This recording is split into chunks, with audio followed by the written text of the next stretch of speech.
HSC ও সমমানের পরীক্ষা শুরু হচ্ছে আগামী ৩০ জুন। এই পরীক্ষায় পরীক্ষার্থীদের সহায়তা করতে ঢাকা শহরের রাস্তায় ঢাকা মহানগর পুলিশের কুইক রেসপন্স টিম কাজ করবে। বৃহস্পতিবার দুপুরে এইচএসসি পরীক্ষা ২০২৪ উপলক্ষে সুষ্ঠু ট্রাফিক ব্যবস্থাপনা সংক্রান্ত সংবাদ সম্মেলনে একথা জানান ডিএমপির অতিরিক্ত পুলিশ কমিশনার মোহাম্মদ মনিবুর রহমান।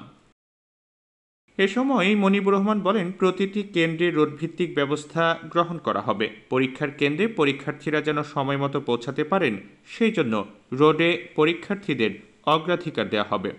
পরীক্ষা কেন্দ্রে আগত পরীক্ষার্থীবৃন্দ যানজট বা কোনো অনাকাঙ্ক্ষিত সমস্যার সম্মুখীন হলে বা কোনো চ্যালেঞ্জের মুখোমুখি হলে কর্তব্যরত ট্রাফিক পুলিশের সহযোগিতা নেওয়ার জন্য অনুরোধ করা হলো। এ সময় এক প্রশ্নের জবাবে মোহাম্মদ মনিবুর রহমান বলেন, এইচএসসি পরীক্ষার ৮০টি কেন্দ্র ঢাকা মহানগরে আছে। পরীক্ষার কেন্দ্রমুখী যেসব রোড রয়েছে সেখানে বিশেষ ট্রাফিক ব্যবস্থা থাকবে। রুট ভিত্তিক প্রত্যেকটা কেন্দ্রের যে রুট থাকবে, প্রত্যেকটা রুটে পরীক্ষার্থী যেন প্রয়োজনীয় সময়, নির্ধারিত সময়ের আগে যেন পরীক্ষা কেন্দ্রে পৌঁছতে পারে, এজন্য প্রত্যেকটা পরীক্ষা কেন্দ্রের যে রুট, প্রত্যেকটা রুটে আমরা অগ্রাধিকার ভিত্তিতে পরীক্ষার্থীদেরকে পরীক্ষা কেন্দ্রে পৌঁছানোর ব্যাপারে সর্বোত্তক আমাদের প্রয়াস থাকবে। এদিন অপর এক প্রশ্নের জবাবে মনিবুর রহমান বলেন, যেখানে পরীক্ষার কেন্দ্র বেশি সেখানে কুইক রেসপন্স টিম বেশি থাকবে।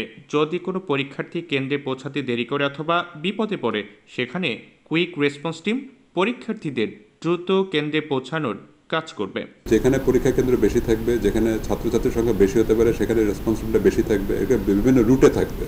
ওই রুটগুলোতে যেন যখন পরীক্ষার্থীরা সার্টেনলি রুট ফলো করবে, রুট ফলো করার সময় যখন বিভিন্ন কেন্দ্রে যখন পরীক্ষার্থীরা কোনো বিপদে পড়ে বা যদি তাদের সহযোগিতা প্রয়োজন হয়, তখন কুইক রেসপন্সিবিলিটির সাথে সাথে তাদেরকে অ্যাড্রেস করতে পারে। আমাদের পজিশনগুলো জানা আছে, আমাদের কোন কোন ইন্টারসেকশনে কোন কোন পয়েন্টে এই ঝামেলাগুলো হতে পারে, সেখানে কুইক রেসপন্স টিমগুলো সজাগ থাকবে।